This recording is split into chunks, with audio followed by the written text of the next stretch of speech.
everybody. Welcome to the Snow West Show. We are once again broadcasting from Haydays. It is Sunday morning. It is not raining, finally not raining. Yesterday was a bit of a mud swamp, not only in the mud bogs, but also just walking down the path for everybody else. We are here in the Lynx booth. As you can tell, we're in the container here. This is how Lynx rolls, and we've got a great lineup of guests today. I'm going to start with the man, the myth, the legend, Ross Robinson.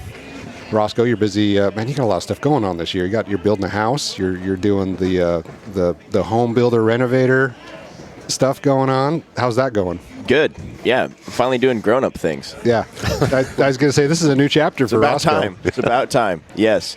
Yeah. All It's right. very busy. Yeah, and then we got the big deal, Cynthia Prefontaine, pro motocross champion. Like, how many titles do you have, Canadian Pro Women's MX? That's a good question. I don't know. If you can't count, that's a lot. That's how many. I have a few. I've won a few championship for sure. ATV motocross though, just so people don't think I can do that well on a dirt bike. But yeah, I've won a few championship for sure. ATV motocross and some snowcross, and here we are. God, that's impressive. And then at the end of the table, Joni Launonen. You are product marketing specialist for Lynx snowmobiles. Yep. Where's home? Home is in Rovaniemi, Finland, right on the Arctic Circle. So are you far enough north where you get the sun never sets? Yes, we are. And the sun never rises? Yeah, I just checked that, for example, December 21st, the day length is like 40 minutes. Wow. Man, we thought Idaho was bad. Right? Yeah, I'll take that. I'm good with Idaho Falls. Now at the end of the table, we have Snow West test rider Bruce Kerbs. Bruce, we have Bruce Kerbs, Brock Jenna, Justin Stevens, and Rhett Clark, Snow West test staff. Be watching the rest of the season for more sled reviews and everything with that crew. In fact, we're going to get on and do some Lynx sled reviews. We're going to talk about the 2026 Shredder, nice. RE and DS more in depth, what we rode at Snowshoot and everything. But we're here today to talk about just all the crazy stuff that Lynx is all about. And Lynx is unique in this sport. Like it's, and I don't know if it's because it's tied in with BRP to a degree. You know, there's a little bit of platform and engine sharing, but Lynx is built in Finland. Yes. Not in the U.S., not in North America. So a lot of people might think, well, it's just a red Skidoo, but it's not. No, it's not. Like I always say, that what is the difference is that basically you can put it so that everything that you touch and everything that touches the snow is different. So meaning that we have our own suspensions, we have our own suspension calibrations. When we are talking about especially the trail sleds, the ergonomics are quite different. So both brands have very strong identities. So. And a lot of this goes back when we were talking about pro racing, like goes back to Jani Heikkinen. Janne Tapio. Yes. Yeah. And not Heikkinen, Tapio. Yeah. And the suspension development and just how unique Lynx is from anything else, especially because Jani had to build a suspension that worked in the conditions of Scandinavia. Yeah, the original idea for the PBS suspension came from legendary Finnish snowcross racer Pauli Piippola, and that's what those two P's in the name stands for, Pauli Piippola suspension. And of course, our current R&D, Janne and the guys have developed the suspension further, and that suspension and that sled has a very strong racing pedigree. Cynthia, talk about how long have you been with Lynx? Like, what brought you to the brand, and what is your style of riding? Well, I'm mostly in the mountains now, so I live in BC in the winter, so strictly a mountain basically. And I just liked the outsider brand. Like it's like I feel like we have more of a distinctive, like it comes from Finland. Our sleds are actually, we picked them up at the dealer, but they just got shipped from Finland. Like, I don't know, I just like this whole vibe of doing something different, and I just feel like Lynx really addressed that. So what does Lynx do that's different in your in your opinion, just from being an outsider before you came on brand with it being an ambassador? What did you look at Lynx and see different? It's like the wild child. That's how I seen it. I mean, we raced a mud pit yesterday. Like, we do cool things. Yeah. So I was really drawn to that image, that vibe that goes with it, and a smaller group of people. I don't know. The whole vibe actually is what drew me to it. Speaking of wild child, we got the long hair, party in the back, red hair. What's happening, Ross? What do you see Lynx as?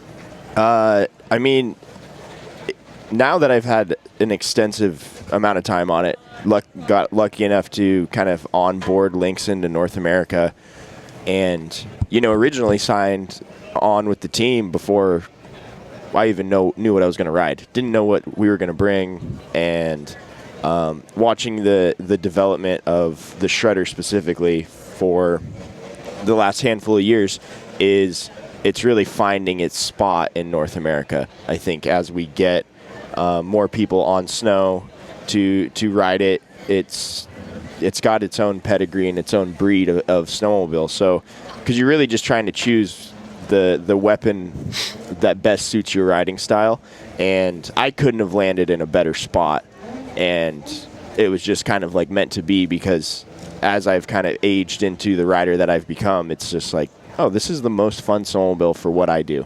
and how I attack the hill. So, yeah, it's really cool to see. And the team in Finland they're super receptive of feedback, and everything that they've worked on are things that I'm like, yep, that's right. They keep doing the right things, in my opinion. And when you give them feedback, they're like, oh, it's funny, we're already working on that. So it's really special that they're doing the right things for me, which I feel is right by a lot of riders out there. Let's talk about the engineering aspect of that for a minute, because when you started, your first year was model year 22, correct? Yep. So that was the first year that Lynx brought the shredder over to North America, and they announced you as the brand ambassador, and that was like big news, and we were stoked for you for landing that deal the first year out. But that snowmobile has changed significantly since 22. Yeah.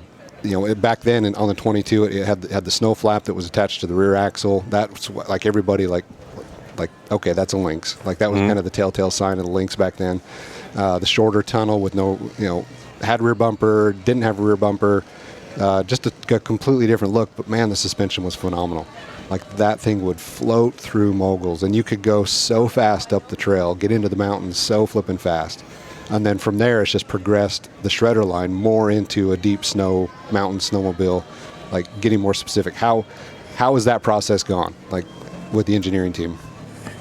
Well, for me, it's been great, and like you said, there's always been these things that Lynx has done that are just like such pressure points for the consumer.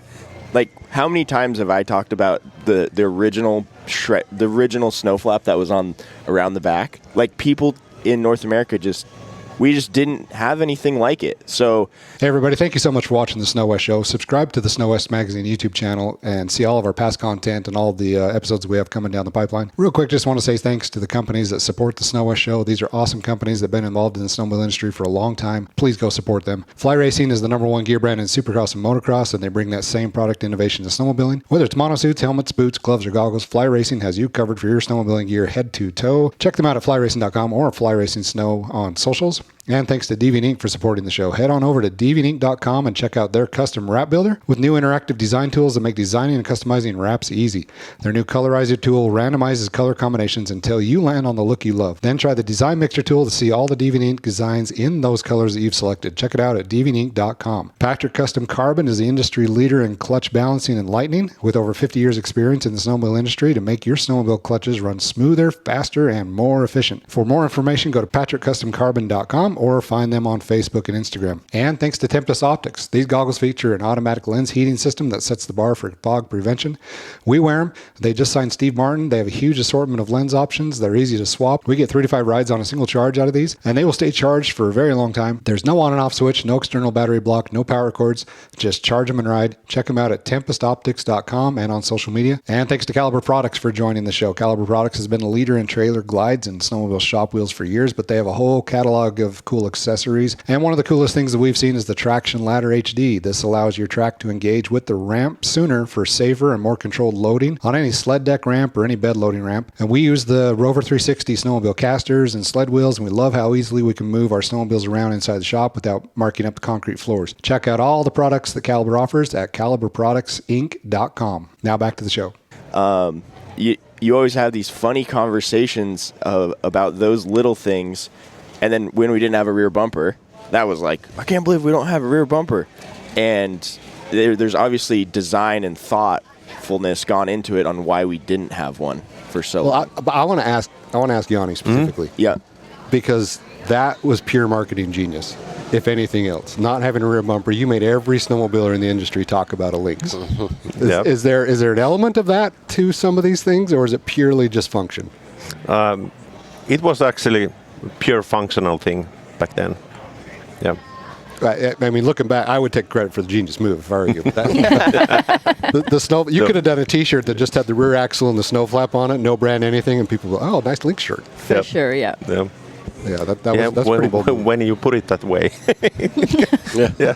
So, going from Radeon 1 now to Radeon 2, what was that step like for you? Oh, that was huge. I mean, it was a huge generational change, and we were new across the board in so many ways, and really it kind of cemented the Lynx of like, okay, this is what we can really build on after that first year. Once Radeon 2 hit, and the sled just was refined and significantly better in all these ways. You could tell that they'd been working on this thing for a long time and really fine-tuning all of the aspects of it that where you touch the sled. Like, the funny part is Joni says, explained it exactly how I explain it, and I've never asked him how he explains it, but we share that in describing the sled in a certain way, and it really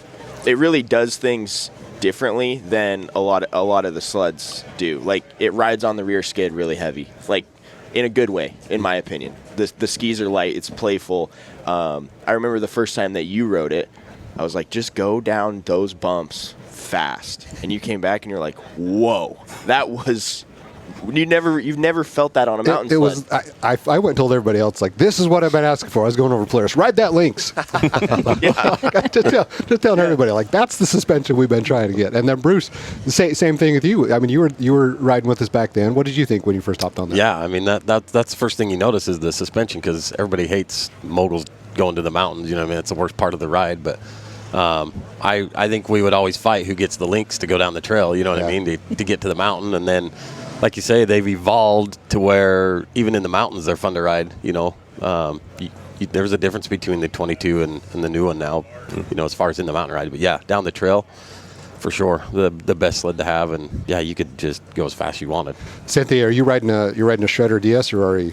A DS. Okay. Yeah. Have you spent much time on the RE? Not much, no. Okay. Talk about your experience. How long have you been on the team? This last year. Just this previous year? Yeah. Okay. So you never really got to ride the first version that came over to North America. I actually did, right? because we got all so excited, like we're in Revelstoke, and then actually the first time Bergmark came to Revelstoke and shipped one over, I still remember that. Okay. We're all like, oh my God, there's a Lynx here. And then they brought it to Canada, and then so obviously I got one from my local dealer. We took it out and we tried it, and the snow flap. I remember all these things. So, I mean, it's not that long ago. And I think even in that short amount of time, it came a long way for like the mountain riding aspect of it. And it's actually, I love that sled. I've had so much fun with it last season. So talk about that. What do you feel when you're riding it? Like what makes it fun? Well, like Ross said, it's just so playful. You just keep it light, you just go, and it just floats so nicely. It just predictable. I thought it was very predictable. Everything about it, yeah, the narrow front end, like everything. I just is an easy sled to throw around, I thought. Ross, you do more of the DS as well, but do you spend some time on the RE? Yeah, I ride. I would say that I share time between both snowmobiles, and they're starting to kind of even separate themselves more and more with how they're outfitted out of the box and everything. So it's really that. Okay, what am I trying to accomplish today, and what's the snow conditions like? And they're both phenomenal at what they do, and they're both phenomenal deep snow sleds. But if you want to, you're gonna go hit jumps and pillows and all that stuff, the RE is your weapon. And then if it's chest deep, like the DS is going to be your weapon. But really for me, it's like the suspension package out of the box is what's really special, especially on the RE. That's what draws me to it, is like I can go ride this thing really hard, and I'm not worried about anything happening, bottoming out. It's very responsive to the feedback that you give it, and on that note, the predictability of the Lynx is what really has kind of drawn me to that, and they continue to make it a more predictable snowmobile in those technical situations. So what do you mean by that? For me, I feel that the input that I give the snowmobile, the feedback that it gives me, is something that I expect. It doesn't do anything funky. And that's something that you gain over time of riding any snowmobile. You understand what it's going to do in certain situations. But I want my snowmobile to be planted. You got to be careful with your words a little bit, because it's planted in a way, like when you side hill, it's going to stay straight, and it's going to go up when you want it to go up and go down when you want it to go down. So there's so many aspects of it that just kind of reflect the input that you give it. And with the 26, there's a lot of these points that they even refined more and more. So we have less hang-ups, we have more steering, new front end, new spindle, new ski. So just lighter, really fine-tuning, all these things that people are asking for. So yeah, I'm looking forward to 26, spending more time on that, because the weight reduction is something we always push. At Snow West, we pushed that for decades. And so when we were having dinner with Yanni Tapio and we were talking about the progress and where we need to go, I always talk about weight. I always bring up, you can always make these things lighter. And then they came out this year for 26. All these new points that you're talking about, lifted the chassis out of the snow, new running boards, lighter tunnel, just making this thing more of a dedicated deep snow mountain sled, but maintaining that Scandinavian heritage. Joni, talk about the marketing plan that you guys put together. And I don't know if this all comes from you or how this is coming together, but I don't even know how to describe it, but the cold plunges and the grill and burgers out on the glacier, like, where does this come from? Of course we have a very good marketing team. I'm not in marketing team. I'm from product management. Product marketing side. Yeah. And we use good offices with a very weird sense of humor, and it suits very well to Lynx. We Scandinavians, we have quite twisted sense of humor. Talk about that. Like give us a lesson on Scandinavian culture, because it's different, right? Yes. They keep telling us that we are little introverts. For example, Finland, especially Finland, the country where silence is gold. I mean, sorry, my funny accent. We Finns, we are known for rally English. Probably you have seen some YouTube videos of rally English. Okay, we'll have to watch that one. Yeah. Harsh rolling R's and so on. But we are quite straightforward people. We don't talk much, but when we do, we usually go straight to the point. Speaking of hard rolling R's, what's the name of the short track Lynx sled? Rave. There we go. Yeah. I always thought that word was rave or rave, but no, it's Rave. Rave. There we Yes. go. I'll never get that one done. I've tried that. I've sat at work trying to emulate what you're saying there. And it's just not happening. Yep. I'm surprised that haven't been kicked off the team because I can't roll my R's. What's an American thing? You guys can't roll your R's. No. It's just part of what you do. It's okay. Some people can. I cannot do it. But, well, speaking of when I went to Finland, it was basically a product meeting in a sauna. Yeah. We're like That's they're very like, common in Finland, actually. Yeah. And I'm with Andreas, and we roll in, and we go to this big beautiful house, and they're like, yeah, we're gonna go in the sauna, and there's like 10 of us in there, and we're just like talking shop about, what do we need to do to make the sled better, and all the feedback and everything, and I'm like, this is insane. That's awesome. Yeah. Well, I guess they can see if you're recording the conversation or anything in there. They could, Yeah. they could see everything. Talk about the experience. Just being from the West and then going over there to Finland and riding with Andreas. You did that a couple years ago. Yeah. That was, and then we ran a story on it in Snow West. Like that was phenomenal content. But what was the ride experience like? Oh, it was incredible. Just all aspects of it, from the terrain to the views to the culture. And when out in the West, when we're like winding down our season, when it's over, those guys are rallying for this 3-week stint in Riksgränsen where they all go. It's why they're so good at what they do, because they're building jumps that I'm like, I am not hitting that. And Bergmark's like, do you want to go? And I'm like, no. I will hold the camera for you, brother. And it's not just him and Albin and Pontus and his crew. I mean, there's like 40 of these guys that will just make you look silly as far as jumping a snowmobile goes. And they have a really, really incredible group of guys up there. And then we're building this big jump, and then here comes the R&D Lynx team. And they're like, hey, come on, let's talk. And they're testing. These guys are building jumps, and it really kind of just shows you like, oh, this is the DNA of this brand.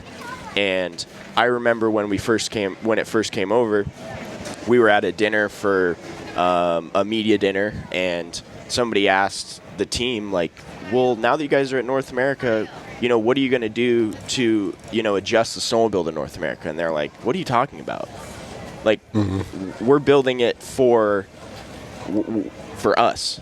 And now you guys have the opportunity to get on it. Yeah, if you want to ride this, you can buy it. Yes. But no, we're not building it for you. This is purely Finland. Yeah, we aren't going to change who we are just because we sell it to you guys now. And I was like, that's incredible. Because if they changed it for us, we would just end up with another snowmobile that kind of fits somewhere in the middle. But it just allows that DNA to continue to grow and attack the mountain segment with a little bit different scope, in my opinion. Yeah, and bringing Andreas over here a few times, and the Big 5 series that he did the last 2 years, just really showcasing exactly what you're talking about. Like, this snowmobile is built for this. We're not changing our heritage. We're not changing our DNA. Bruce, $20 if you can say Rave the same way. I'm not gonna try. I'll just give you the $20 now. Yeah. I want to hear you try at least. Okay, Dude, I even married. you say it, and then Bruce tries. Okay. Rave. Dude, I can't. I have no. Let's hear it. Let's hear an attempt. A rave. No, you got to try the hard. I'm married a Mexican, and I still can't roll my R. And she's good at it. So there's nothing. There's yeah. There's. Let's hear yours, Ross. Can you mute me for a second so I can get the R rolling? Rave. Hey, I really gotta get in there. I like it. It's like warming up. Yeah. Yeah, it's like coming from It's like a the heat diesel. with it, It's like yeah. a diesel pickup. Mine would have to come from the throat. Yeah. though, We got to hit 90 degrees before we accelerate on that one. Oh yeah. Oh my God. Oh, man. Have you been over to Finland? Are you you have plans to go over and ride in Scandinavia at all, Cynthia? Oh, we discussed it, so I guess we just got to put the plan in motion and hopefully, definitely want to go. So, Because I imagine the factory is unique, the whole setup there. Yeah. And I'm not saying this in any kind of like derogatory way, but I know that you guys in Finland look at Americans like, oh, you guys are pathetic. I sometimes look at us and think that, Ryan. I mean, but it's you have a strong work environment, strong work ethic. Yes. You're not afraid of the cold. No. I've never, like yesterday when it was raining and windy, I've never seen so many snowmobilers complain about weather. Right. Yeah, it makes life pretty difficult in Rovaniemi if you are afraid of cold. Once again, my funny accent, but yeah. what is your cold over there? Is it like always below zero, or? I'm terrible with the Fahrenheit, so hopefully you can follow me. It's our cold is minus 25 and Oh dang! until minus 40 Wow. Celsius degrees. that's where they meet though, Fahrenheit and Celsius. So, 40, is this minus 42? Did we not look that up? Minus 40-ish, it's the same. Yeah. It just Yeah. feels cold. Yeah. It's very cold. Yeah. I don't want anything to do with minus 40 on either of them. No, absolutely not. Nope. Yeah. No, that's weird. I had to come out and ride way back when Yamaha was building sleds, came out and rode in Wisconsin, and they said bring the warmest gear you've got, and I don't have warm gear. Like we don't own anything insulated, so I had like a sled neck suit because it had some insulation in it. Horrible idea.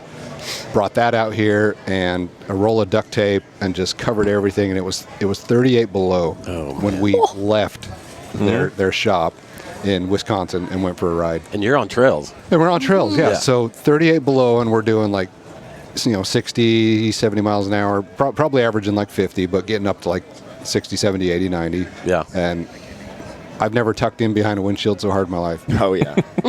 But yeah, I'm just not built for it. So yeah, I'm pathetic, is what I'm saying. Have you seen No our trailer- comment. You've No you've seen comment our on that. trailers with furnaces? Yeah. Like it takes us an hour to get ready to go ride because we're sitting in a trailer with two furnaces blowing, and they're talking, putting our socks and boots on. Yeah, we're not built the same. Well, me. and then they ride their snowmobiles to work Yeah, in that yeah. weather. Yeah. The commute is on their sled, which is just incredible. Like, I think that's something that's really special. I don't know how many places that you can commute via. So how does that work, Joni? We have good trail system.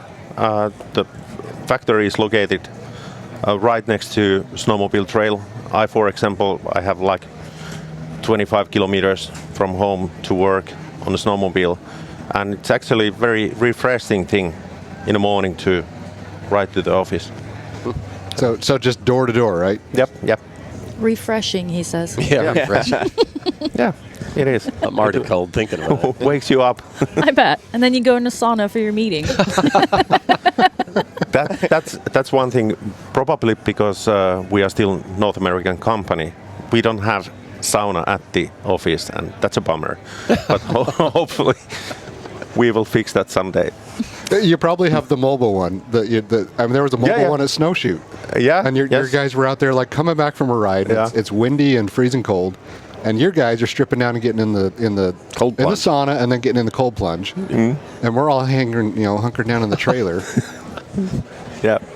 Different mentality. Yes, and by the way, last winter when we were filming the brand video in Rovaniemi, it was minus 20 or something, and those two guys in the Speedos, Yeah.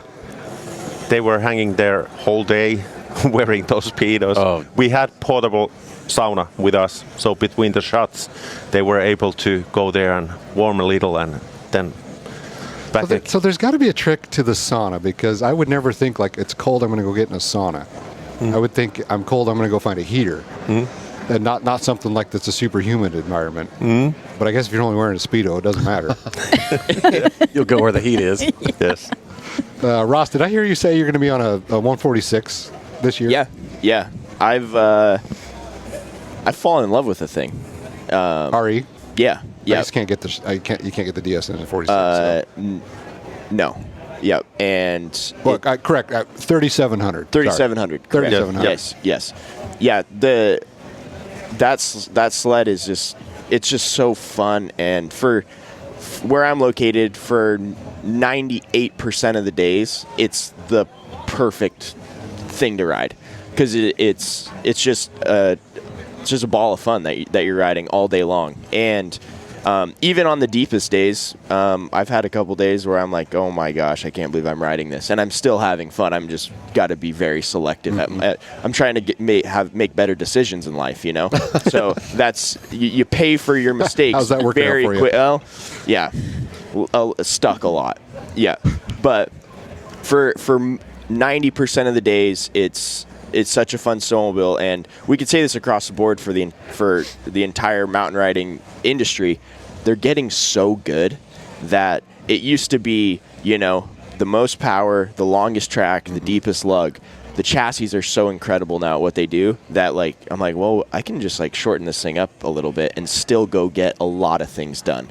Now, am I going to go to BC and ride with Cynthia and Jason Ribby on that thing in December? No.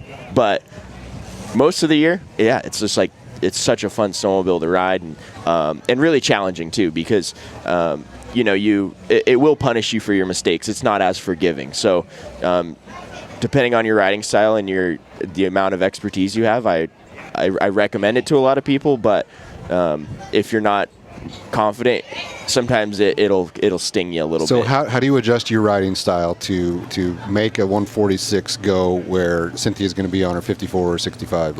How do you? You carry a lot of momentum.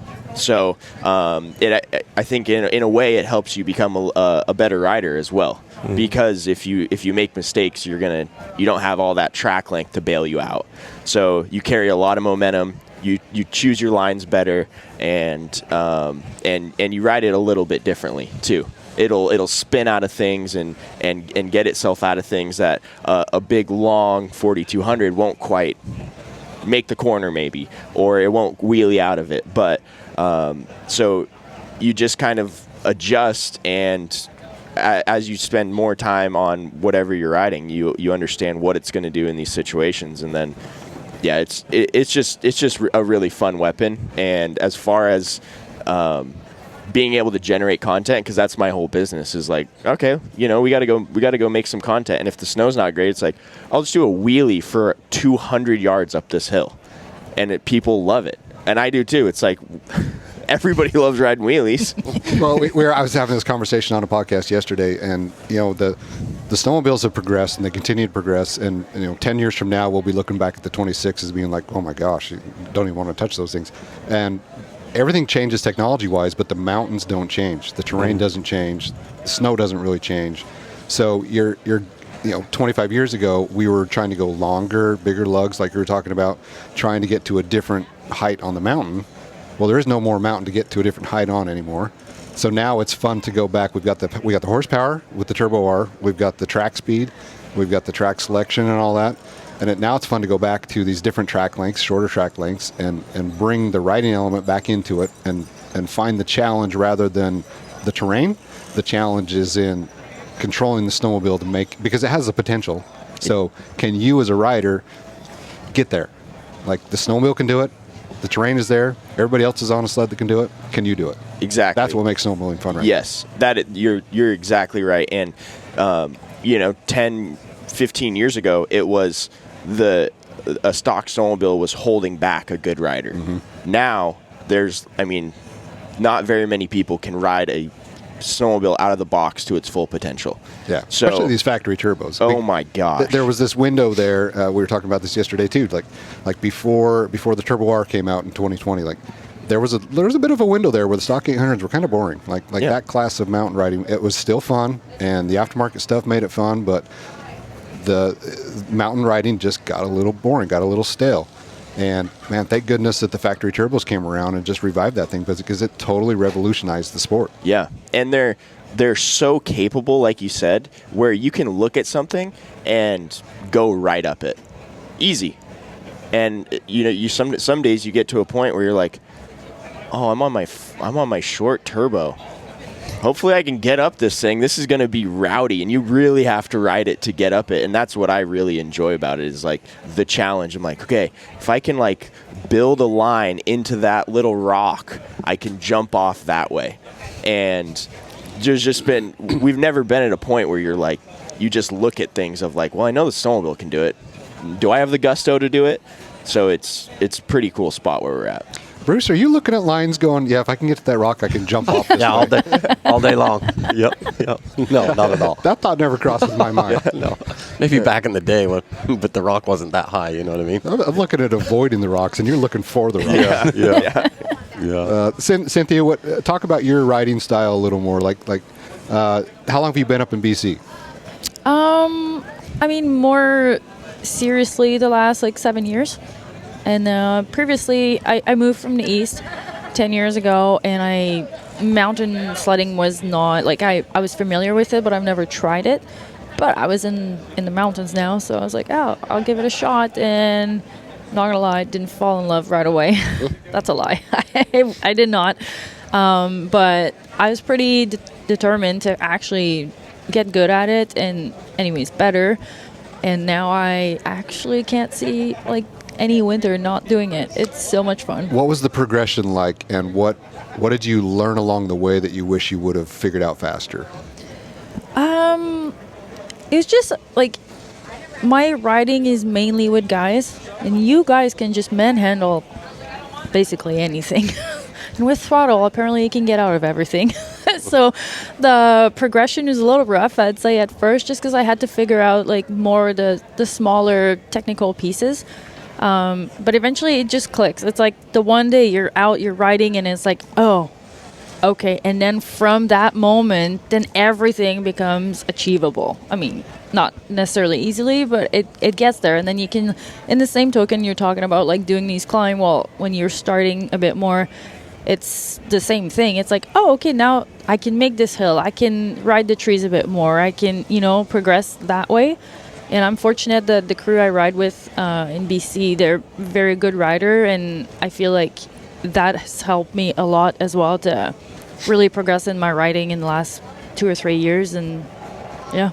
So when you say it clicked, is some of that just the element of okay, I'm going to use the throttle to make the snowmobile cut snow and force it into the mountain rather than trying to physically move it? Yeah, so the biggest thing for me is coming from racing. I was racing motocross, right? So out of the corner to the bar, to the bar is very frequent. And then I thought the sled was the same, and I was trying to make these turns. I was like, I was like, how do you turn these things?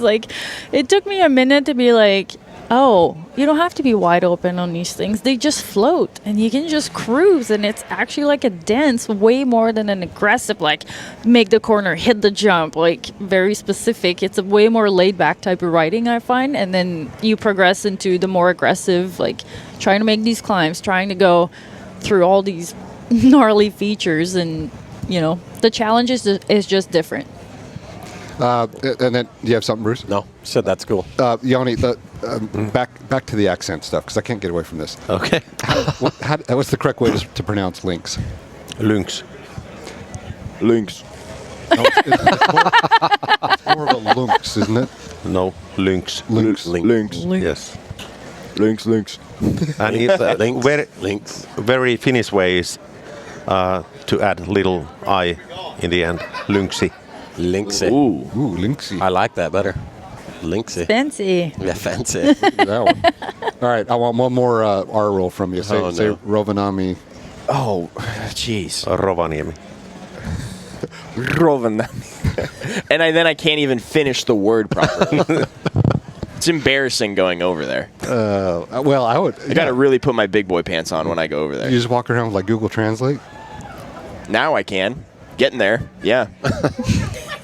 All right. Well, We appreciate y'all coming on the show. You have anything else that you wanted to cover, Joni?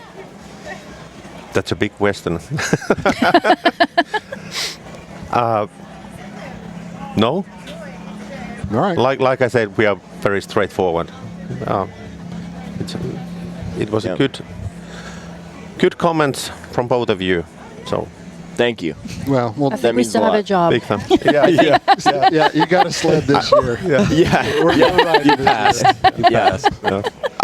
I think we could do you could do a 10-hour series with Joni on the history and all of the things that have gone into the brand and the stories of what the origin of the brand in Finland. That is really interesting. See, that is a great story, and maybe next episode we can sit you down and. Yeah. But what was interesting was we've been talking a lot with Ross about riding that 146 3700 and how it's gaining success here in North America as well. Since in Scandinavia we of course have little less snow than you guys in the Rockies and so, but the 146 is a major thing now in Scandinavia. It has always been very good track length for us with the Boondocker Ari, then Shredder Ari, but if you look at the Scandinavian deep snow market, it's something between 70 to 80% the slice of 146. So 165 is pretty much gone in Scandinavia. Still, some riders are riding 154s, but the 146 that's the biggest one. I think it's a trend we're seeing in North America too. Yeah. I don't think the 165 will go away. No. But the 175 went away. The 174, 175, those are gone. But more people are trending down from 65s to 54s. There's still people that just want the 65 because of the predictability and the just knowing that they can have a little more control when they stop and start. But people are looking for more like what you're talking about. Get that thing up on the rear axle and turn with the track rather than turning with the ski and the side of the body and everything. That's kind of a trend we're seeing where it just everything's getting a little more fun, a little more lively. Yeah, and in Scandinavia you can have a lot of fun even on the flatland with the 146 when you have enough snow. You can pull wheelies, do donuts and things like that. And like you mentioned, back in the days when the deep snow segment started to get traction in Scandinavia and people were buying those long machines, I found it myself very boring to go to our small hills and things like that with 160 something. So I like also that challenge aspect when you are riding with a little shorter snowmobile. Yeah. And just so everybody out there is listening, we primarily cover the Western market, the deep snow market. We're based in Idaho. We do all of our testing in the Island Park West Yellowstone area and the Star Valley, Wyoming area, Alpine, and that. But when the magazine, we're in our 52nd year of printing Snow West magazine, so we've been around for a while. But going into the podcast format and the digital format, we're just open to a much broader audience. So we share this deep snow message with more people that aren't deep snow customers necessarily. But the Lynx shredder lineup, it was very unique when it came out in 22, like we talked about. It was Boondocker back then. It was what? Boondocker. Oh, Boondocker, Boondocker DS, Yeah. And in Finnish, Boondocker. That's right. Yeah, words. Boondocker. Okay, just joking.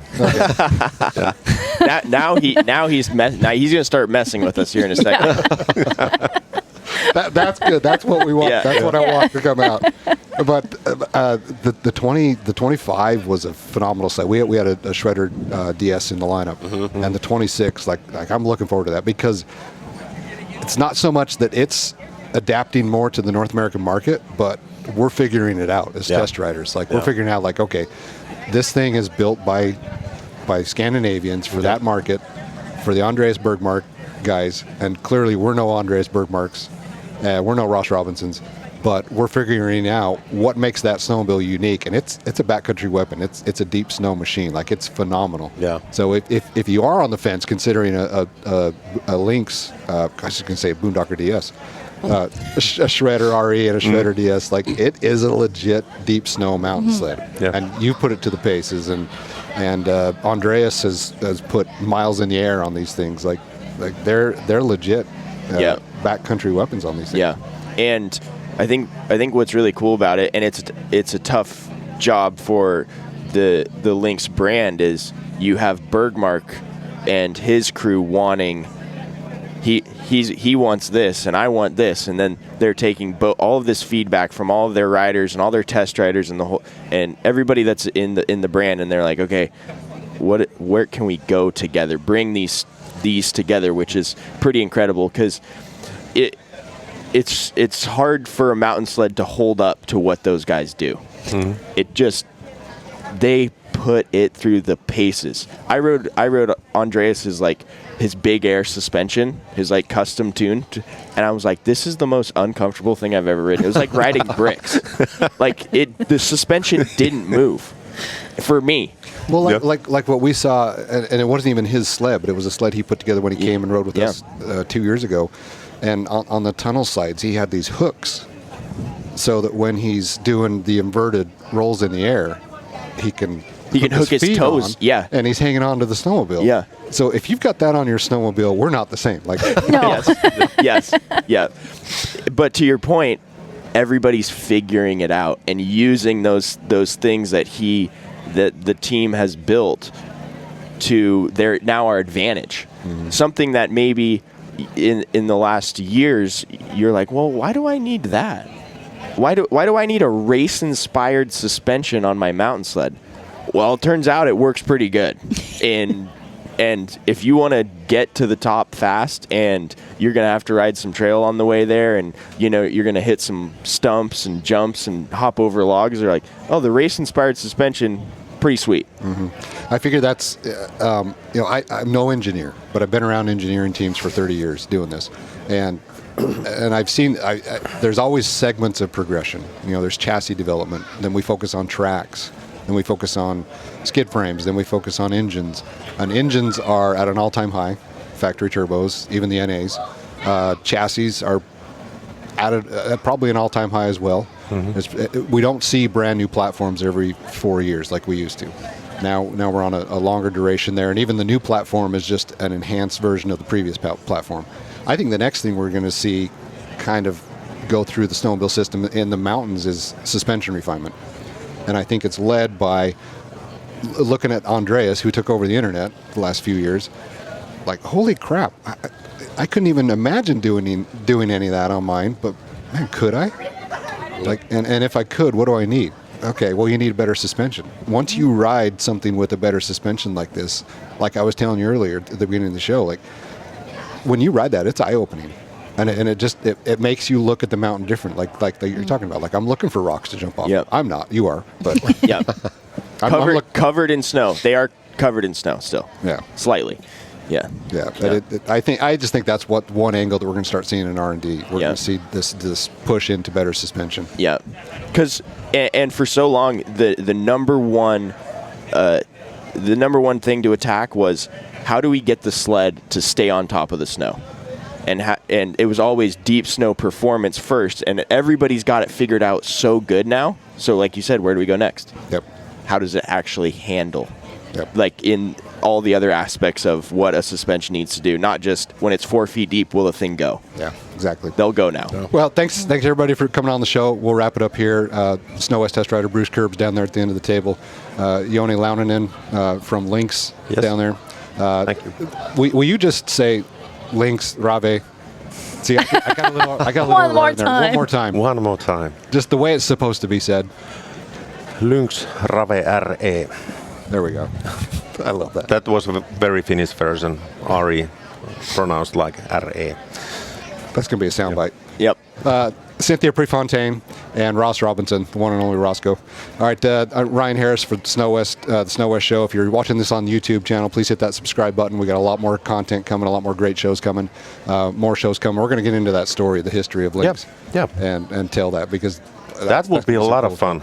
That will be. I have some very cool stories. All right, we're going to get that one set up. Thanks for watching, everybody. We'll catch you next show. Yep.